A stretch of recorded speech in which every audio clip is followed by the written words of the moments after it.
1962 ಪ್ರಪ್ರಥಮ ಬಾರಿಗೆ MLA ಆಗಿದ್ದು SM ಕೃಷ್ಣ. ಇದೇ ಅವಧಿಗೆ MLA ಆದ ಇನ್ನೋರ್ವ ಮುತ್ಸದ್ದಿ ನಾಯಕ ಇದ್ದಾರೆ ದೇವೇಗೌಡರು. ದೇವೇಗೌಡರಿಗಿಂತಲೂ 6 ತಿಂಗಳು ದೊಡ್ಡವರು, ನನ್ನ ಲೆಕ್ಕ ಕರೆಕ್ಟ್ ಇದ್ದರೆ 6 ತಿಂಗಳು ದೊಡ್ಡವರು SM ಕೃಷ್ಣ. ದೇವೇಗೌಡರು ಮಾತಾಡಿದ್ದಾರೆ SM ಕೃಷ್ಣ ಅವ್ರ ಬಗ್ಗೆ, ಬನ್ನಿ ನೋಡೋಣ ಏನು ಹೇಳಿದ್ದಾರೆ.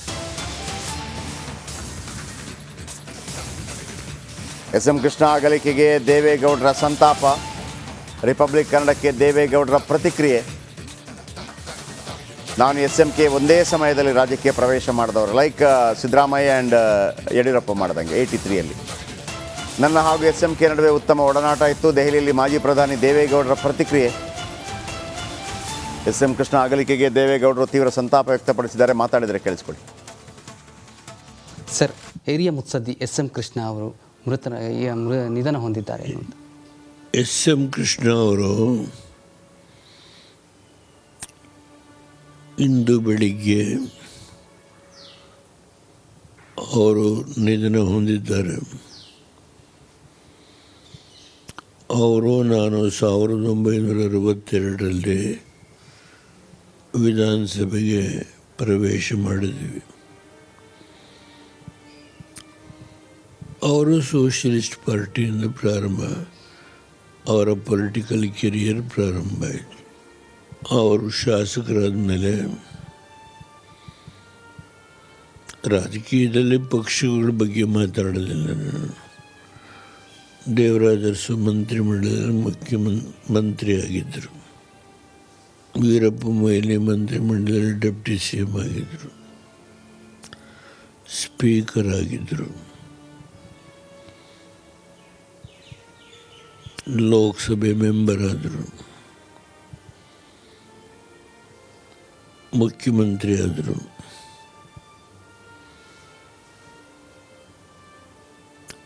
ಕೇಂದ್ರದಲ್ಲಿ ಮಂತ್ರಿ ಆದರು.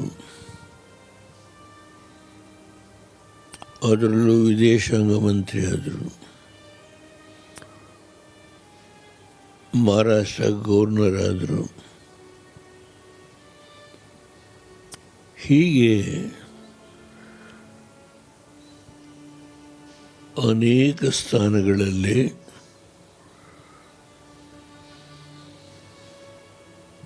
ರಾಜ್ಯದ ಅಭ್ಯುದಯಕ್ಕೆ ಕೈಲಾದ ಕೆಲಸ ಮಾಡಿದ್ದಾರೆ. ಇಂಡಸ್ಟ್ರೀಸ್ ಮಿನಿಸ್ಟರ್ ಆಗಿದ್ದರು ದೇವರಾಜ ಕಾಲದಲ್ಲಿ. ನೀರಾವರಿ ಬಗ್ಗೆ ಮತ್ತೊಂದು ಅಭಿವೃದ್ಧಿಯ ಕ್ಷೇತ್ರದಲ್ಲಿ ತಮ್ಮ ಆದಂಥ ಕೆಲಸ ಮಾಡಿದ್ದಾರೆ. ಅವರು ನಮ್ಮನ್ನಾಗನೇ ಹೋಗಿದ್ದಾರೆ. ಅವರ ಆತ್ಮಕ್ಕೆ ಭಗವಂತ ಚಿರಶಾಸ್ತಿ ಕೊಡಲಿ. ಅವರ ಕುಟುಂಬದವರಿಗೆ ಅವರು ಏನಾಗಲಿ ಹೋಗಿದ್ದಾರೋ ಆ ದುಃಖವನ್ನು ಬರೆಸ್ಕೊಳ್ತಕ್ಕಂಥದ್ದಕ್ಕೆ ಭಗವಂತ ಶಕ್ತಿ ಕೊಡಲಿ. ಅವರ ಆತ್ಮಕ್ಕೆ ಚಿರಶಾಂತಿಯನ್ನು ಭಗವಂತ ಕೊಡಲಿ. ಧನ್ಯವಾದಗಳು ಸರ್. ಇದಿಷ್ಟು ಮಾಜಿ ಪ್ರಧಾನಿ ದೇವೇಗೌಡರ ಮಾತಾಗಿರುವಂಥದ್ದು. ಕ್ಯಾಮ್ರಾ ಪರ್ಸನ್ ವಿವೇಕ್ ಜೊತೆ ನಟೇಶ್ ರಾಜಣ್ಣ, ರಿಪಬ್ಲಿಕ್ ಕನ್ನಡ, ನವದೆಹಲಿ. ದೇವೇಗೌಡರ first reaction I think Krishna ನಿಧನ ಹಿನ್ನೆಲೆ ಅಧಿವೇಶನವನ್ನು ಮುಂದೂಡಲ್ಪಡ್ತಾರೆ ಅಂತ ಗೊತ್ತಿತ್ತು. ಸಂತಾಪ ಸಭೆ ಬಳಿಕ ಗುರುವಾರಕ್ಕೆ ಮುಂದೂಡಿಕೆ. ರಿಪಬ್ಲಿಕ್ ಕನ್ನಡಕ್ಕೆ HK ಪಾಟೀಲ್ ಪ್ರತಿಕ್ರಿಯೆಯನ್ನು ಕೊಟ್ಟಿದ್ದಾರೆ. ಬಹುಶಃ ಗುರುವಾರ ಸದನ ಆರಂಭ ಆದಾಗಲೂ ಕೂಡ ಬಹುಶಃ ಶ್ರದ್ಧಾಂಜಲಿ ಕಾರ್ಯಕ್ರಮದಲ್ಲಿ SM ಕೃಷ್ಣ ಅವರ ಬೇರೆ ಬೇರೆ ನಮಗೆ ಗೊತ್ತಿರೋದ ವಿಚಾರಗಳು ಬರ್ಬೋದು. ಅದರ ಬಗ್ಗೆ ಮಾತಾಡಲಿಕ್ಕಿರುವಂಥ ಏಕಮೇವ ವ್ಯಕ್ತಿ ಅಂತಂದರೆ ದೇವೇಗೌಡರು ಮಾತ್ರ. ಕಾಂಗ್ರೆಸ್ ಪಕ್ಷದಲ್ಲಿ HK ಪಾಟೀಲ್ ಮತ್ತು ಹಿರಿಯ ಸಚಿವರಾದಂಥ HK ಪಾಟೀಲ್ ಅವರು ಇದ್ದಾರೆ. ಅವ್ರನ್ನ ಮಾತನಾಡ್ಸೋಣ. ಸರ್, ನೀವು SM ಕೃಷ್ಣ ಅವ್ರ ಜೊತೆ ಕೆಲಸ ಮಾಡಿದಿರಿ, ಹಿರಿಯ ಮುತ್ಸದಿ. ಅವರ ಒಡನಾಟ ಹೇಗಿತ್ತು? ಅವರು ಅಗಲಿರೋದು ರಾಜ್ಯಕ್ಕೆ ಎಷ್ಟರ ಮಟ್ಟಿಗೆ ನಷ್ಟ ಅಂತ? SM ಕೃಷ್ಣರವರು ದೇಶ ಕಂಡಂಥ ಒಬ್ಬ ಅಪರೂಪದ ರಾಜಕಾರಣಿ.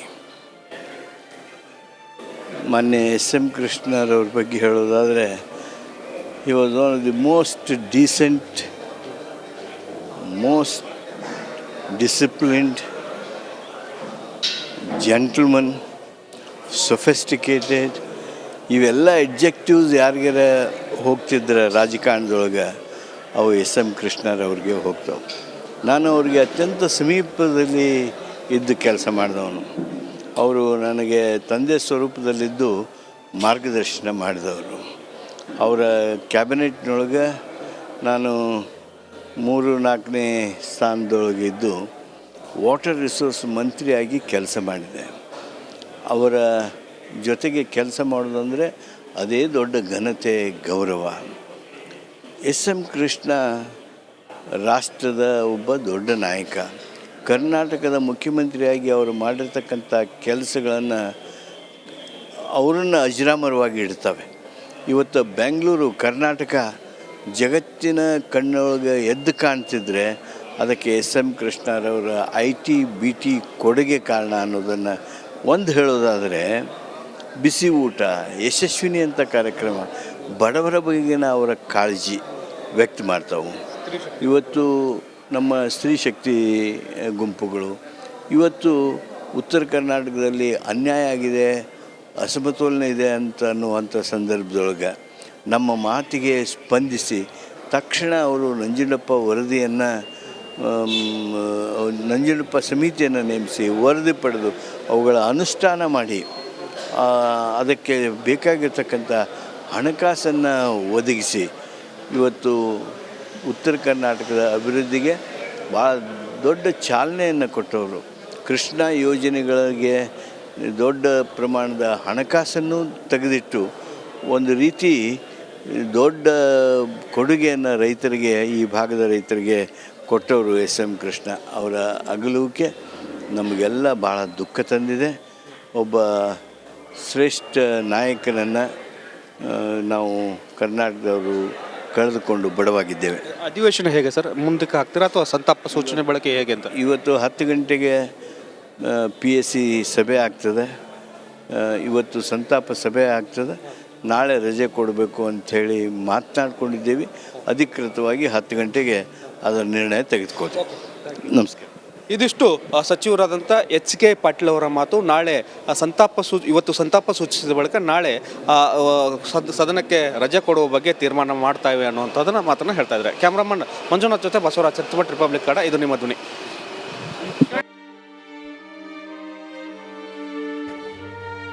ಇದು ಸ್ವಲ್ಪ ಫಿಕ್ಸ್ ಮಾಡಿ.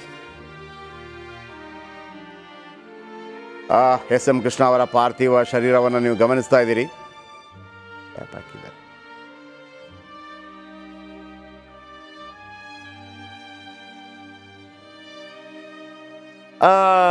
ಖ್ಯಾತ ಪತ್ರಕರ್ತ ವಿಠಲ್ ಮೂರ್ತಿ ಒಂದು ಬರವಣಿಗೆಯನ್ನು ಬರೆದಿದ್ರು, ಭಾಳ ಚೆನ್ನಾಗಿದೆ. ಈ ಎಸ್ ಎಂ ಕೃಷ್ಣ ಪ್ರಜಾ ಸೋಷಲಿಸ್ಟ್ ಪಾರ್ಟಿಯಿಂದ ಕಾಂಗ್ರೆಸ್ ಪಾರ್ಟಿಗೆ ಹೆಂಗೆ ಸೇರಿದ್ದು ಅಂತೇಳಿ. ವೆರಿ ಇಂಟ್ರೆಸ್ಟಿಂಗ್ ಮ್ಯಾಟರ್ ಅದು. ಡೆಲ್ಲಿಯಲ್ಲಿ ಒಂದು ಸಭೆ ನಡೀತಾ ಇರುತ್ತೆ